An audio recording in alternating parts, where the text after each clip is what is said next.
경계선지능 판정을 받은 순간부터 부모들의 고통은 시작됩니다. 그래서 그냥 시험 봐도 뭐 2개, 3개 뭐 이렇게 틀려서 들어갈 생각도 안 하는데 뭐 주입시킬 수는 없는 거니까. 근데 이게 다른 친구의 2-3배를 해야 되는데 그게 벅차죠.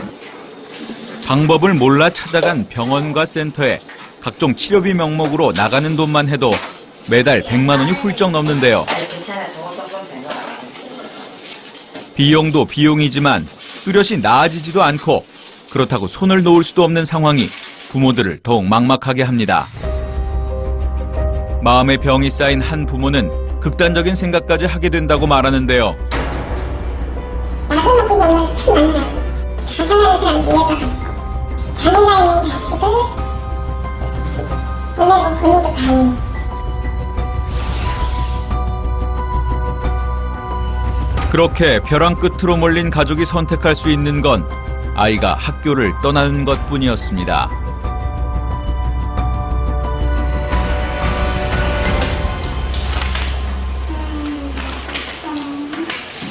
찐타라고 남편이야. 또 꼬맹이라고 부르고. 민재는 수업에 방해된다는 다른 학부모들의 요구에 반강제적으로 학교를 떠나야 했는데요. 제 입장에서 느끼는 거지. 아이가 학교 생활이 제대로 안 되고 있고 이제 학부모들한테 그런 소리 듣고 그러니까 더 이상 이제 안 되겠다는 생각이 들더라고요. 대놓고 말씀하시지는 않지만 귀찮은 존재 같은 느낌이 들고, 그러니까 더 이상은 자기는 어떻게 해줄 수 없다 이런 걸 많이 느끼게 되거든요. We need 2 digits after the decimal point. That's the easy way to remember. What do we call the first 30,000s? Match my 30,000s.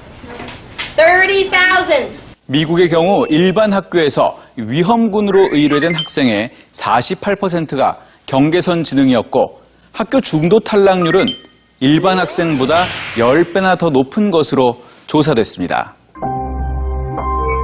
중도에 학교를 그만두는 경계선 지능 학생도 62%에 달했습니다. 어디로도 갈 수 없는 막다른 길.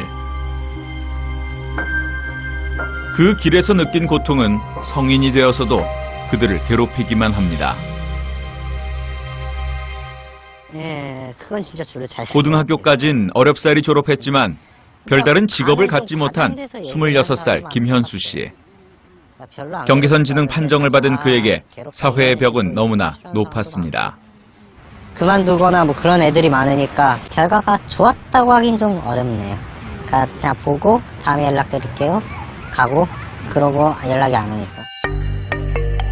부족한 사리분별 탓에 다단계 업체의 꿰매 쉽게 넘어가기도 합니다. 피라미드라고 있어요. 거기를 따라갔다가 도저히 안 돼가지고 그냥 빨리 나와가지고.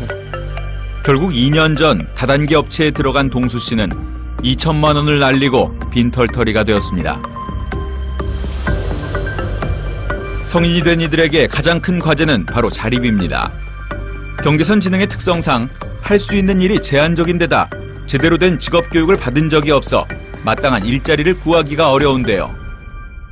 기술 교육이라거나 뭐 어려운 건 아니지만 단순한 일이라도 그런 걸 했으면 좋겠는데 그런 건 전혀 지원도 되지 않고. 그들은 대개 단순 노무직에 종사하거나 아르바이트를 하는데 아예 취업을 포기하고 집안에 은둔하는 경우가 태반입니다. 어렵게 직장을 구했다고 하더라도 업무 능력이 부족하고 대인관계도 서툴러 남들과의 경쟁에서 뒤처질 수밖에 없는데요.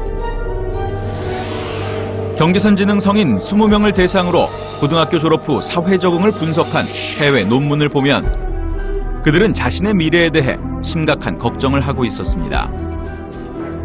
그들은 성인이 된 이후 대부분 최저임금을 받는 시간제 일을 하거나 특별한 기술이 필요 없는 판매직과 주방 보조직을 맡고 있었지만 이마저도 2-3개월을 일을 한 후 그만두는 경향이 많았습니다. 이뿐만이 아닙니다. 경계선 지능 성인이라고 해도 일반인과 마찬가지로 병역의 의무를 이행해야 하는데요.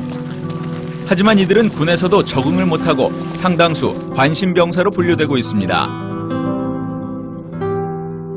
군 신체 검사에서 경계선 지능이 발견되면 상당한 지장이 있는 경우를 제외하고 대부분 4급 판정을 받아 공익근무요원으로 근무하지만 고참과 동료들로부터 왕따와 무시를 당하거나 자살 충동, 우울증으로 근무지를 무단 이탈하는 사례도 종종 발생한다고 하는데요.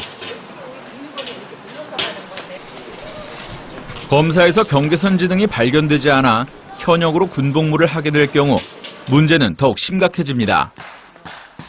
경계선 지능 성인들의 경우 남들보다 업무 능력이 떨어져 관심병사로 전락하기 쉽고 가혹행위의 대상이 돼 사고를 낼 위험이 높아지기 때문입니다. 괴롭힘을 당하다가 크게 사고 나거나 아니면은 이제 우울증으로 가서 뭐 이렇게 자살 사고가 나올 수 있거나. 하지만 군에서는 경계선 지능 성인은 물론이고 관심병사에 대한 관리도 제대로 이루어지지 않아 군복무에 어려움이 많습니다. 별도 분리교육은 시키지 않고 있습니다. 큰 수준을 하면 좀 따라가는데 지장이 있는 걸로 알고 있습니다. 일찍이 경계선 지능을 판정받았다고 해도 어린 시절 조기에 발견해서 그 아이들의 특성에 맞게 치료하고 교육하면 정상인 수준으로 끌어올릴 수 있다고 전문가들은 말합니다.